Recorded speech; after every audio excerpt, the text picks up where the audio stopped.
Okay, so as you saw in the last video, put everything back together, tried to start it, would not start. So I had the same issue last time, so I'm going to try to reset the timing here. So coming over on the passenger side, I'm going to have to pull spark plug boot 1 off, or plug wire number 1, so you can reach your hand down behind the strut bar and come underneath the intake tubing. And if you can feed your hand, and I don't know if it'll focus here, you can feed your hand in this area. And right now my finger's on it. Won't be able to get a good camera angle on it, but I have my finger on plug wire number 1. I'm going to pull it off the spark plug and just lay it down to the side. And then I'll take my spark plug socket. It is this should be a 5/8, and then you can feed it in between the alternator and the air box to get it onto the spark plug. Yep, then I can get it on.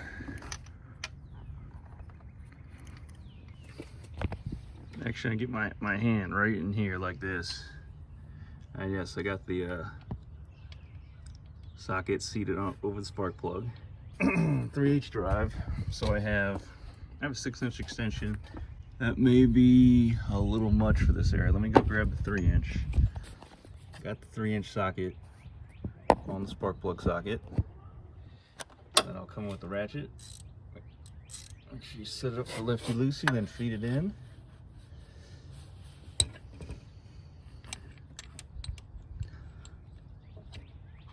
And you're in a tight space, but do your best.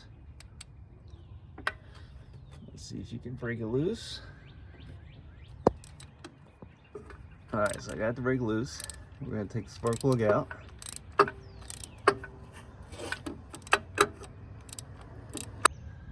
Okay, so once you get the spark plug out, then you're gonna have to contort your arm in such a way to get your fingers to stuff a piece of rag into spark plug number 1 hole in the engine.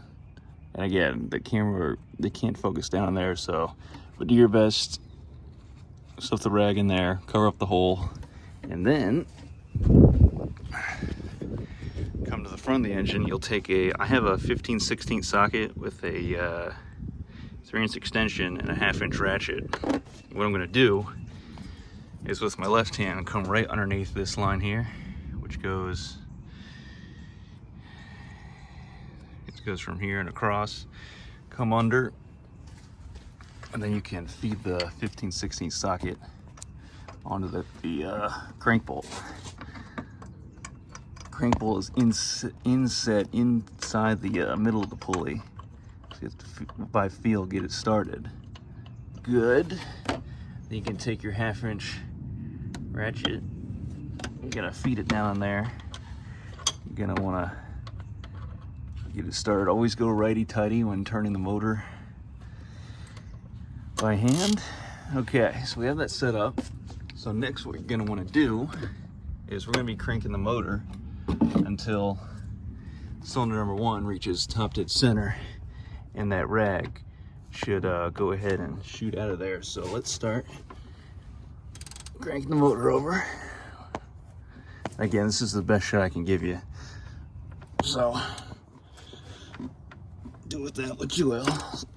Okay, so see me turn the motor here. So actually, instead of the socket and 3/8 extension, I just got a dipole socket so that the ratchet can sit a little bit away from the face of this radiator fan shroud area. And then also I'm gonna go ahead and take the distributor out. So I'll take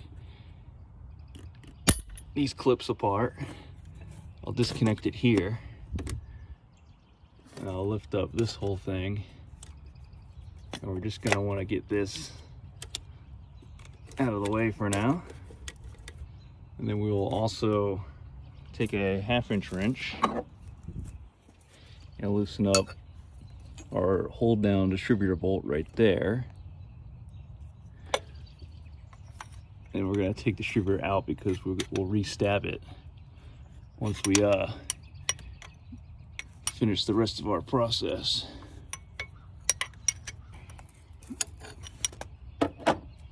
Let's see if we can take this bolt. Yes, and get the bolt loose. The index finger and the middle finger. Take the bolt and clamp out.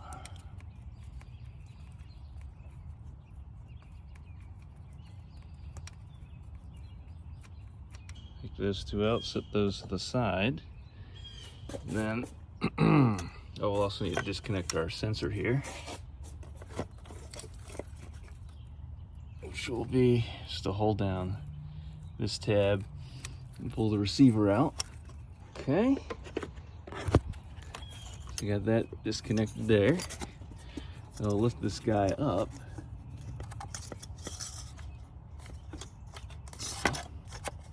And pull the distributor housing up out.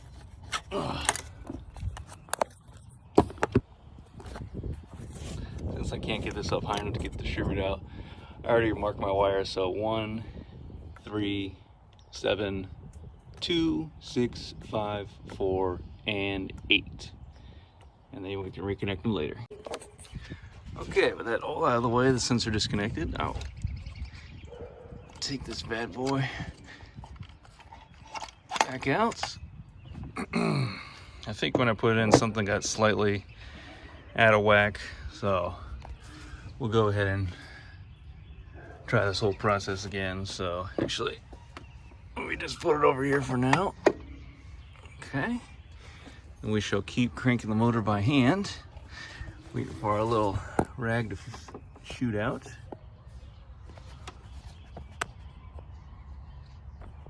It's very hard to turn the motor over by hand without all the spark plugs out, but I've done it before.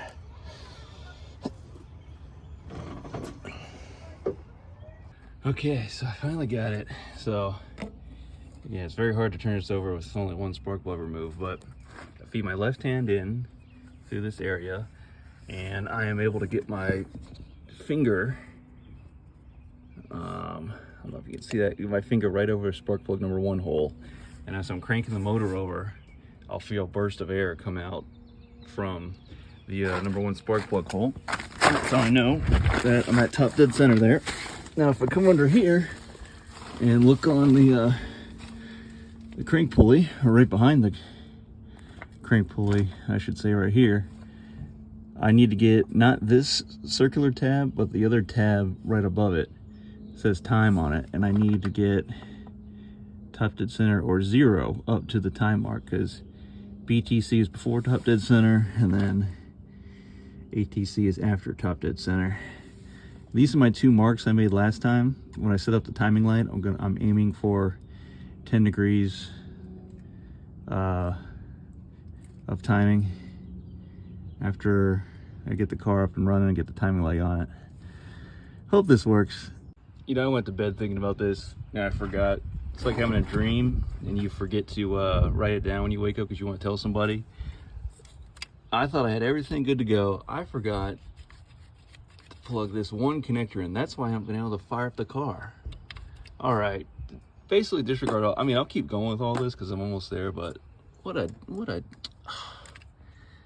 I knew it was something stupid. I just couldn't figure it out. Okay, so I'm just gonna plug that back in. Don't mind me.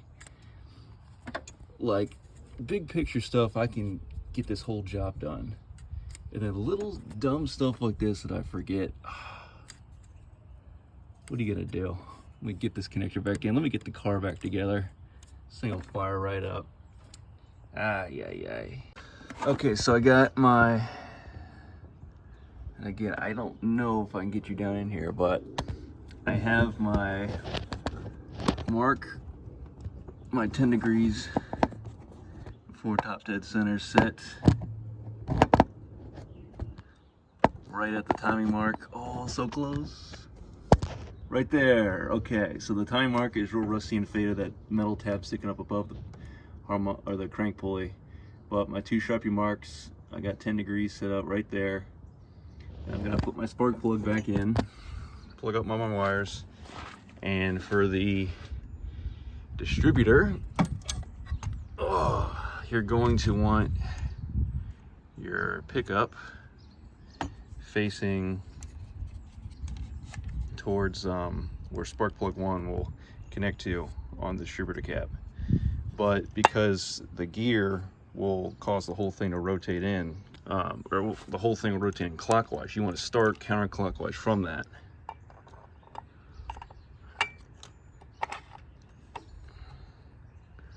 And then as you drop it in, you should be pointing at where number one will be. Let me start a little bit back here.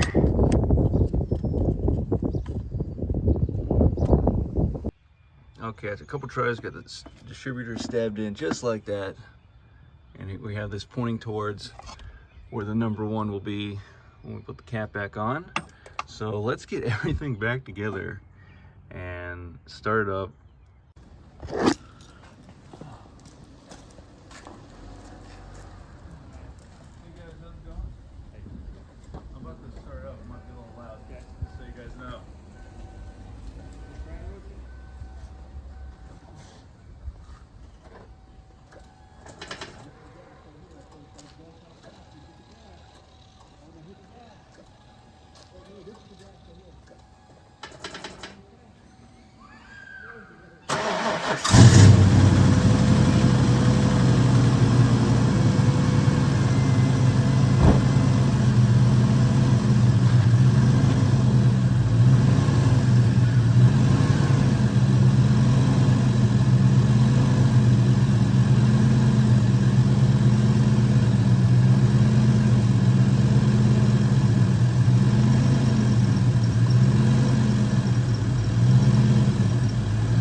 There it is. She runs. Just making sure the new thermostat opens up. This hasn't gotten hot yet.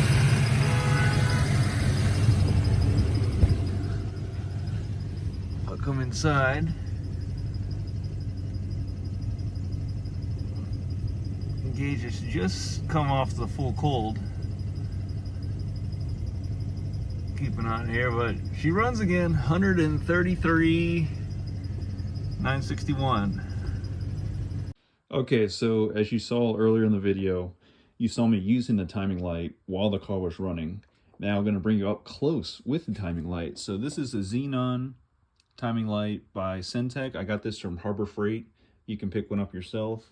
Mine, I had, good luck with it. It worked out. There's probably better timing lights out there you can buy for sure. So, but this one here, it has a cord coming off of it, which splits into two, and you have a positive clip and then a negative clip you put on the positive and negative of your battery. And then you have right here another pickup, and this goes on the number one spark plug wire, and it is a inductive pickup. And be careful with it because it's got a special material inside that you don't want to drop or bang this around.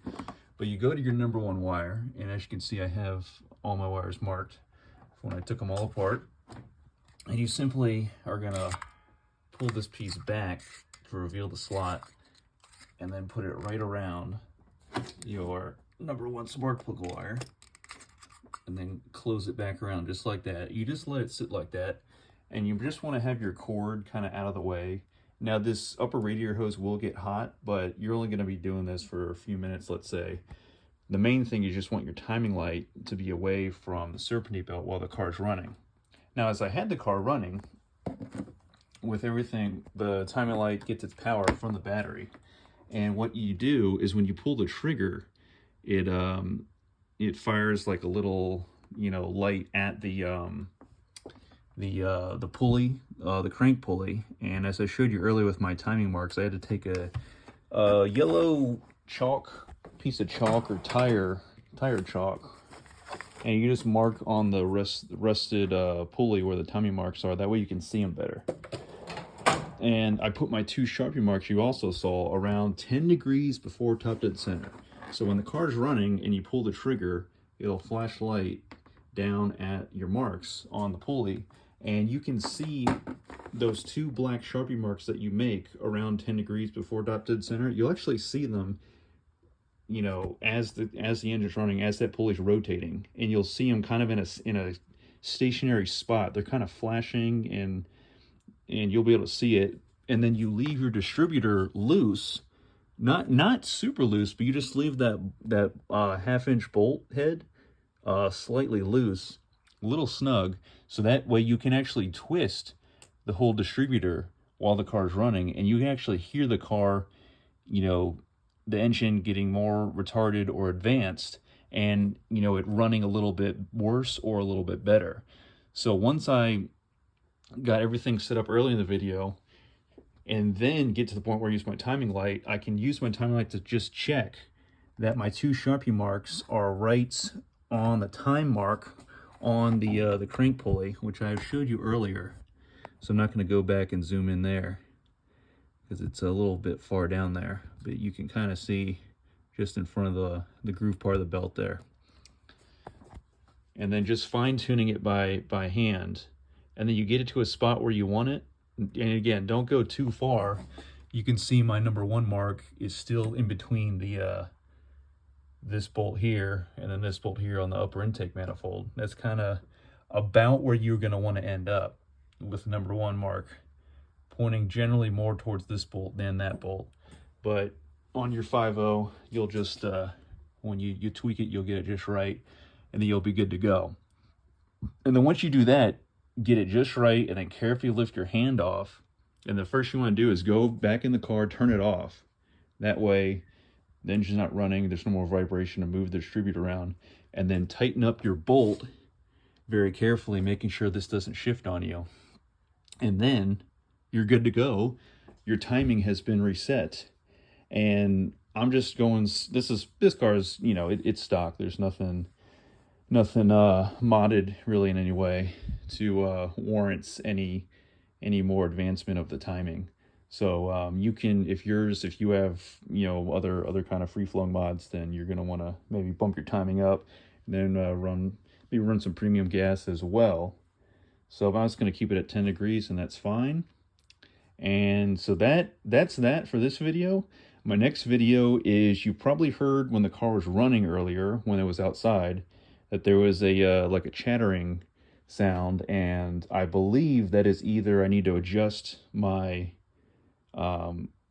the clutch cable down at the clutch fork, or I did not put in a forward throw-up bearing, because I only learned after that the forward throw-up bearing doesn't chatter. So if I adjust my clutch and my clutch cable and it's not, you know, where it's still chattering, then I know that I done messed up, and I can bring you at least a how-to video of how to remove the transmission to replace the throw-up bearing, because I've already done the clutch and whatnot. But this is a forward throw-up bearing, so this may need to go in the car.